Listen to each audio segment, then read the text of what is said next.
Welcome to Chillin' 101. We hope this video helps. In this video, I will explain how to learn history timeline step by step. Start by choosing a specific time period and set a clear learning goal, then gather a small selection of reliable sources to avoid overwhelm.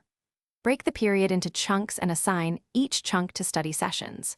Use a timeline tool or notebook to place events visually while you study. Review progress weekly and adjust your plan to keep momentum and enjoyment. Choose a mix of sources that give both broad context and detailed stories, and limit yourself to a few reliable texts to prevent overload. Start with one good overview, add a couple of specialized books or podcasts, and include primary documents when possible. Cross-check facts and note differing interpretations to develop critical thinking. Organize your notes by date and theme so you can reconstruct the timeline easily during review and focus on active techniques like building timelines, teaching the material aloud, and using spaced repetition for dates and names to make learning stick.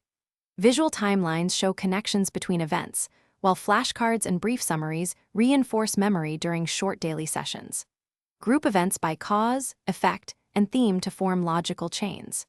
Regularly retell the narrative to a friend or recorder so you practice recall and identify weak spots to revisit. Thanks for watching. Consider subscribing if we helped you.